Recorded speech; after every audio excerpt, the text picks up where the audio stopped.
बोल सकते कि इनने ये नहीं किया, इनने ये नहीं किया, उनने बहुत कुछ किया है। अगर वो नहीं होता ना, आज एक हिंदू अपने घर में सही नहीं बैठता, सुरक्षित नहीं बैठता। 1947 से ये देश आजाद है, हिंदू अपने घर में ही था। 80% आबादी हिंदुओं की रही है इस देश के अंदर।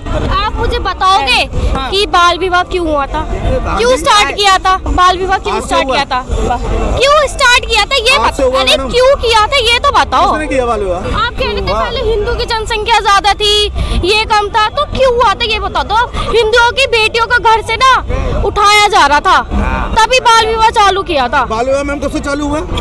फॉर योर काइंड इन्फॉर्मेशन आप मेरे को बता सकती है मेरी जानकारी के लिए कि बाल विवाह इस देश में कब से चालू हुआ? नहीं, ये कब से चालू है ये बताओ मेरे को खाली। खतरे में नहीं था तभी तो ये लाल किला बना है, खतरे में नहीं था तभी तो ये कुतुब मीनार बना है, तभी खत्म नहीं था तभी तो ये सब बना है। तो ये खतरे मतलब ये बन गया तो खतरे की निशानी है। मोदी जी ने लीज पे दे करके ना पैसा कमा रखा इसमें से। क्या लग रहे हैं कि मोदी जी ने 10 सालों में जो वादे उन्होंने आते वक्त अपने बोले थे कि ये वादे मैं पूरे करूंगा, उन्होंने किए हैं कि नहीं? मुझे तो आज सच नहीं लगा जो उन्होंने पूरे किए हैं। हाँ, कोई वादे आपको लग रहे हैं पूरे नहीं हुए हैं? मेरे को तो देखो जो नहीं लगा वो नहीं लगा। महंगाई कम करने के लिए कहा था, नहीं हुई बल्कि बढ़ गई। रोजगार के लिए कहा था, रोजगार नहीं मिला, वही हाल है। अब सरकार, अब यूपी सरकार में भर्तियां कहाँ से निकल गई? 60,000 नौकरियां कहाँ से निकल गई जो अब तक नहीं थी? हर बार पेपर लीक होते हैं, इस बार जो भर्तियां निकली उसमें पेपर लीक क्यों नहीं हुए? मतलब चुनाव का सीजन आएगा तो आप नौकरी भी दोगे और रोजगार भी दोगे, आप सब कुछ दोगे, पैसा भी दोगे। चुनाव खत्म होते ही आप एकदम पलट जाओगे। ये बात गलत है। पर वो बार बार कह रहे हैं कि हमारी सरकार ने जितना काम किया उतना पहले किसी सरकार ने नहीं किया था, हमारी सरकार में इतना देश का विकास हुआ है। मैडम विकास का एक मेरे को पैरामीटर होता है। आप कोई भी आदमी तरक्की कर रहा है, आज अगर आपकी तनख्वाह 10,000 है, कल को 25,000 होगी, विकास आप उसको कहोगे।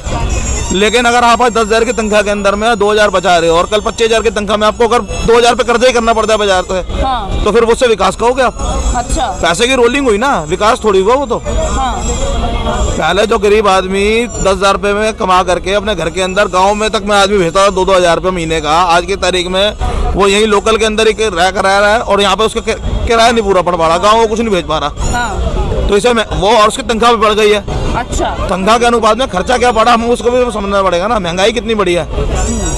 अगर ये को बोलते हैं कि महंगाई हो रही है, ये हो रहा है, तुम बच्चे पैदा कर रहे हो और फिर जॉब कहाँ से आएगी? इतनी सारी बच्चे पैदा कर रहे हो, पहले जनसंख्या तो कम करो, तभी तो होगा।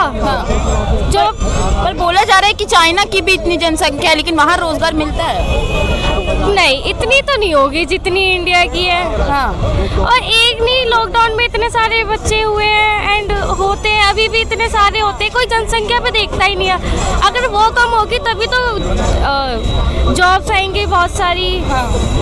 पर सवाल ये उठता है कि मोदी जी ने आते वक्त ही वादा किया था कि 2 करोड़ हम रोजगार देंगे हर साल, पर वो हुआ नहीं। उन्होंने बहुत कुछ किया है, बहुत कुछ किया है, जॉब भी निकाली है, पर किसी को दिखता नहीं है। कोई बोलता है मोदी जी क्या किया है, जैसे कि गिनवा दीजिए। मोदी जी ने कहा कि महंगाई कम होगी, जनसंख्या बढ़ रही है तो महंगाई भी बढ़ेगी, नॉर्मल सी बात है। ठीक है, तुम जनसंख्या बढ़ा रहे हो भाई, महंगाई भी बढ़ेगी, नॉर्मल सी बात है। ठीक, क्या नहीं, जनसंख्या बढ़ेगी तो महंगाई भी बढ़ेगी। जनसंख्या का अनुपात क्या है मैडम और महंगाई का दर क्या है, ये पूछ लो जरा, कितना डिफरेंस है दोनों में? कह रहे हैं कितना डिफरेंस? ये नहीं है कि जनसंख्या हमारे देश में अभी बढ़ी है, इससे पहले नहीं बढ़ी थी। जब हम आज़ाद हुए थे तो उस टाइम 42 करोड़ सारा था, पूरा देश था। आज जिसको आप माइनॉरिटी का तो आज वही 30 करोड़ से ऊपर है। तो फिर अब महंगाई नहीं बढ़ी। आप किसको सपोर्ट कर रहे हो? मैं सपोर्ट किसी को नहीं कर रहा थी, मैं हूँ, देखो मेरा वोट जो है ना, मैंने अपने वोट दे करके नेता को अपने नीचे काम करने के लिए लगाया, उसके नीचे काम करने के लिए लगाया। मैंने किसी को नौकर रखा है ना, तो मैं उससे सवाल पूछने का हकदार हूँ, भाई तूने मेरे पैसे का क्या इस्तेमाल किया है। मैं इस तरीके से बात कर रहा हूँ। लगता है बीजेपी ठीक नहीं है तो बीजेपी को वोट मत दो। और भाई बीजेपी सब कुछ है, 5 साल में उन्होंने बहुत कुछ कर दिया, कांग्रेस ने कुछ नहीं किया। गायब पड़ी है, कहाँ है? राम मंदिर बनवाया नहीं बनवाया, इतने साल बाद राम मंदिर बना है, किसी का दम नहीं, कोई हाथ लगा के दिखा दो। मोदी जी का अपना कोर्ट था ये कि मंदिर का फैसला आएगा कोर्ट से तो मंदिर बन जाएगा। जब वो कह रहे थे, जब मोदी जी का कहना है कि सुप्रीम कोर्ट से फैसला आएगा तभी मंदिर बनेगा, तो फिर वो बीजेपी क्रेडिट कैसे ले सकती है उस चीज का? वो क्रेडिट सुप्रीम कोर्ट को जाना चाहिए। कह रहे हैं सुप्रीम कोर्ट का जब आदेश आना था तब राम मंदिर बनना था, तो मोदी जी क्रेडिट क्यों ले रहे हो? इतने सालों से कांग्रेस भी थी, वो तो काफी सालों से उन्होंने तो कुछ नहीं किया। बीजेपी आती क्यों राम मंदिर बना, एक बात बताओ। अच्छा, बीजेपी इतना बड़ा मुद्दा भी नहीं था 1985 तक। राम मंदिर का मुद्दा इतना सांप्रदायिक, इतना तनावपूर्ण तब तक नहीं था जब तक 1985 नहीं आया था, जब 2 सीट पे आगे इनका अस्तित्व रह गया था बीजेपी का। जिसको मुद्दा बनाने वाला, धर्म को मुद्दा बनाने का काम बीजेपी ने किया है, आज से नहीं किया, पहले से किया है। धर्म की राजनीति गलत है, धर्म के अनुसार राजनीति करो वो अच्छी बात है, लेकिन धर्म को राजनीति बना देना वो गलत है। दोनों में फर्क है, समझना आपको, हमको दोनों को पड़ेगा, क्योंकि वोट हमने देना, इस देश में हमने रहना है। उन्होंने जेब भर के, नेताओं ने जेब भर के बाहर के देशों में पैसा लगा लेना अपना। नरेंद्र सिंह तोमर है, मोदी जी से 6 मकान छोड़ के रहता है यहाँ पे दिल्ली में ही। 10,000 करोड़ का सिर्फ उसके ऊपर ना कमीशन है, 10,000 करोड़ की सिर्फ उसकी कमीशन है। अभी घोटाला कितने हजार डॉलर का होगा वो नहीं पता, कितने लाख करोड़ का होगा वो नहीं पता, सिर्फ कमीशन 10,000 करोड़ की है कमीशन। अच्छा, तो अब आप बताओ। बताइए। मोदी जी कहता मैं करप्शन आदमी, करप्ट आदमी को मैं अपने पास नहीं बर्दाश्त करता। हाँ। पलटू राम को क्या, इसको नीतीश कुमार कहते हैं पलटू राम है, इसके लिए कोई वो नहीं है, अब वोट के लिए उसको भी अपने अंदर कर लिया शामिल। ठीक, जवाब ले लेते हैं। ये कह रहे हैं घोटाले होते रहते हैं, पर वो कहते हैं भ्रष्टाचारी को बाहर निकाल रहे हैं अपने सरकार से, क्या कहना है? कुछ नहीं कहना है, बीजेपी इज अ ग्रेट, ठीक है। हाँ। और मैं बीजेपी सपोर्टर हूँ भाई। कांग्रेस कुछ भी है, कुछ भी नहीं किया कांग्रेस ने। हाँ, वो हमेशा ना मोमडन लोगों को सपोर्ट करता है बस। अभी भी गायब है, अब पूरे दुनिया जोड़ रहा है, पता नहीं कहाँ घूम रहा है, कहीं दिख तो रहा है नहीं।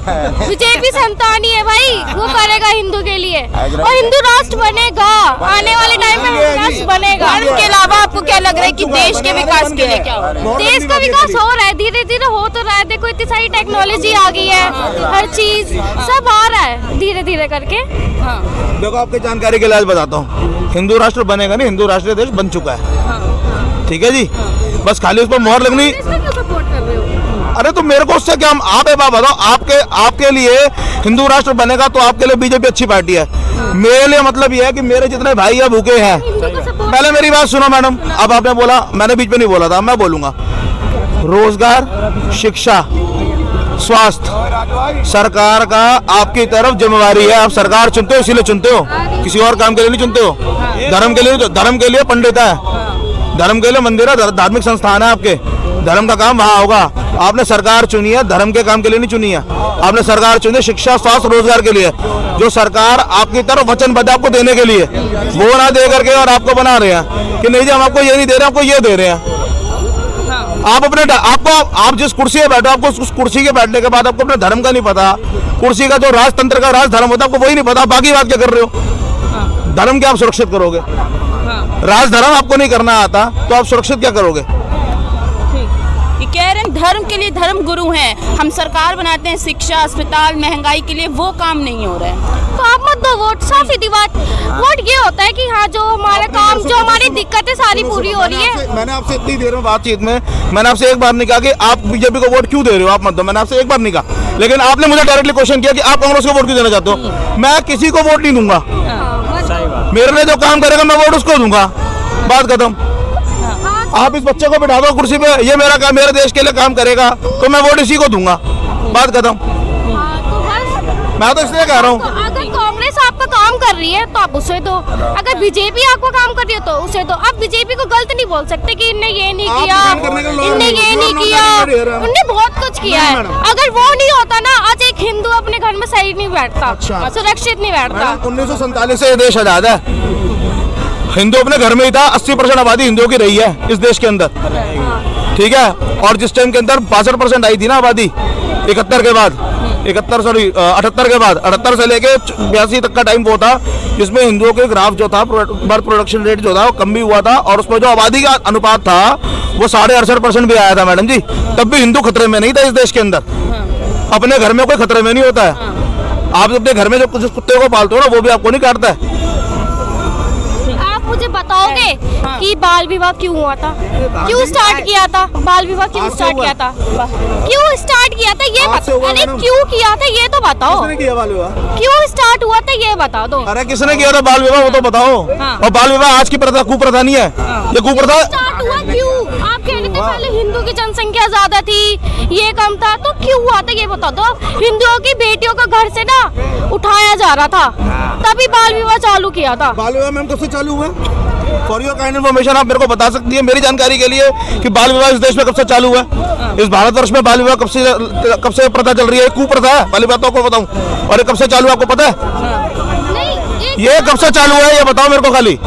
बाल विवाह आज से नहीं, सदियों से इस देश में, जब बीजेपी और कांग्रेस का अस्तित्व नहीं था इस धरती के ऊपर ना, तब से है बाल विवाह। कहाँ हो आप? मैं ये बता रही हूँ कि आप कह रहे हैं हिंदू की जनसंख्या ज्यादा थी, इसकी बता रही हूँ मैं। मैंने कहा कम थी तब भी खतरे में नहीं था, ज्यादा की तो मैंने बात ही नहीं करी। 78 से लेके 82 का दौर वो था जिसमें 68 से लेके 69 से लेके 82 तक दौर हुआ था जिसमें ग्राफ कम था, तब भी खतरे में नहीं था। अब कैसे हो गया? क्या बात करते हो? खतरे में नहीं था तभी तो ये लाल किला बना है, खतरे में नहीं था तभी तो ये कुतुब मीनार बना है, तभी खत्म नहीं था तभी तो ये सब बना तो है। ये खतरे मतलब ये बन गया तो खतरे की निशानी है। मोदी जी ने लीज पे दे करके ना पैसा कमा रखा इसमें से। तो बीजेपी आ रखी है ना, कोई कुछ नहीं कर सकता। सही बात हाँ, कोई कुछ नहीं कर सकता। भाई सारे नेता एक तरफ हो जाते हैं ना, हाँ। जब सारा अगेंस्ट आपका एक तरफ हो जाए तो उसके बाद जो है ये मान लीजिए जो हमारा नेता खड़ा है वो ही ईमानदार है, हाँ। या सारे जो हमारे मेरे कहने का मतलब है जितने भी लोग हैं वो सब पागल हैं। अच्छा, आपको लग रहा है कि काम हो रहा है मोदी सरकार? बिल्कुल मैम, एक बात बताइए कौन सा काम नहीं हो रहा है? सारी चीजें हो रही हैं, सारी चीजें पॉसिबल हैं। सारे जितने भी हमारे सबके आधार कार्ड बने हुए हैं, जिस हिसाब से सभी को जो है 5 लाख रुपए का बीमा भी प्रोवाइड करा रही है, सबके घर बन रहे हैं, सबके टॉयलेट बन रहे हैं, सबके बाथरूम बन रहे हैं। आप मुझे बताइए कौन सा ऐसा काम है जो अभी पॉसिबल नहीं हो रहा है? एक गांव में ना मैडम एक शौचालय बनाया सरकार ने, पूरे गांव के अंदर 1 से लेकर 2 शौचालय बनाया, उस पर लगा ताला, और जिसको उसका ठेका मिला सरपंच ने जिसको उसका ठेको दिया ना, ठेका लेने वाला कहता है भाई 5 रुपए देगा तो अंदर जा। तो शौचालय का फायदा क्या? 1 मिनट सर, 1 मिनट में आपसे बात नहीं कर रहा हूँ, मैं थोड़ी देर बात करूँ आपसे। भैया हम शुरू से अपने घर में ही करते आए हैं, हम शुरू से अपने घर में ही करते आए हैं। मैम पूरे देश को मैं कहना चाहूंगा खुले में सोच फ्री, मतलब सोच फ्री बना दिया। खुले में कोई सोच नहीं जाता है अब आज की डेट में। एक भी इतने सारे सर्वे हो गए हैं, कोई भी आदमी कोई भी मुझे आप ये दिखा दीजिए किसी भी गांव में जो सोच में जाता हो। 40 कदम चलो, मैं आपको अभी खुले में शौच पड़ा हुआ दिखा दूंगा, शौचालय के बगल में ही है, अभी दिखा दूंगा। चलो साथ में 40 कदम चलना है, ज्यादा नहीं चलना, अभी चल लो। लोगों की मानसिकता बदलनी चाहिए भैया। शौचालय एक छोड़ के 1 करोड़ खुलवा दो, ये शौचालय है और यहाँ बैठ कर खुले में शौच चल रहा है, ये है 40 कदम की दूरी में शौचालय में या एक मिनट मैं बता देता हूँ, 1 मिनट। सोच बदलने के लिए कैसे कर रहे हो? आप कैसे दिखा रहे हो? लोगों का दिमाग बदलने के लिए मोदी जी एक को नहीं कहेंगे, वो रोज मन की बात बोलते हैं, सारी चीजें सारे डिबेट करते हैं। आप उन्हें देखो, सारी चीजें। क्या मन की बात? मैं बिल्कुल वही बात कहना चाह रहा हूँ कि ऐसा पॉसिबल नहीं है कि मोदी जी आए एक आदमी को समझाएं कि नहीं खुले में सोच यहाँ करो। उन्होंने इतने सारे प्रोग्राम टेलीकास्ट चला रखे हैं जिन्हें वे रेगुलरली अटेंड करते हैं। आप उन्हें जाके सुने, वो सारी सुविधाएं जो वो दे रहे हैं उन्हें जाके प्रोवाइड करें। जब आपके पास नॉलेज ही नहीं होगी कि हाँ ये सुविधा स्टार्ट हुई है तो मैं फायदा कैसे उठा पाऊंगा उसका? तो क्या क्या काम आपको पसंद आए अभी इस सरकार? देखिए जो काम मुझे पसंद आए, मैं ये मानता हूँ कि जितने काम हुए हैं वो अभी तक बेस्ट हुए हैं। और जो चीज जैसे कि आपका जो 5 लाख का बीमा है वो प्रत्येक व्यक्ति का है, ऐसा नहीं है हिंदू का है, मुस्लिम का है, या छोटे का है, या गरीब का है, या अमीर का है, ऐसा कोई नहीं है। कोई जाति भेदभाव नहीं है उसमें, है ना। दूसरी चीज क्या है, जो घर मिले हैं वो सिर्फ गरीब को मिले हैं, ऐसा नहीं है कि सबको मिले हैं। ठीक है, आयुष्मान कार्ड की बात कर रहे हैं, 5 लाख वाले बीमे की, ठीक है जी। उसकी अप्लाई करने की पहले शर्त यह है कि आपकी जो आय है ना प्रति महीना 250 रुपए कम होनी चाहिए, प्रति महीना 250 रुपए कम आपकी आय होनी चाहिए, जिसको 5 लाख का वो बीमा मिल रहा है, ठीक है जी। और उसमें अपना मोबाइल नंबर रजिस्टर कराओ। एक फोन को मेंटेन करने का मिनिमम खर्चा जो है आज की तारीख में ना 300 रुपए से ऊपर है। सरकार ने देखो क्लॉज कैसा लगाया, नहीं बन रहा। मेरा बना हुआ है सर। क्या बोलना है इनके सवाल पर? हमारा सवाल ये है कि जैसे फैमिली में हमने कहा कि आयुष्मान कार्ड हमारा ही बना दो, अब क्या फैमिली में 6 मेंबर चाहिए, हम तो 5 ही, अब 6 कहाँ से लाए? अच्छा, ऐसा कोई पॉसिबल नहीं 6 से कम है, वो क्या करे? मैम ऐसा कोई पॉसिबल नहीं है। मैं खुद 5 मेंबर हूँ, मैं खुद मेरी फैमिली में खुद 5 मेंबर है सर। मेरी फैमिली में खुद 5 मेंबर है। ठीक है, मेरा खुद का बना हुआ है, मेरे चाचा है उनका बना हुआ है, मेरे जितने रिलेटिव हैं सबका बना हुआ है भाई। सर आपकी सरकार से नजदीकी ज्यादा है ना, आपका तो बनेगा ही। पार्सल आती है वो कहाँ गई?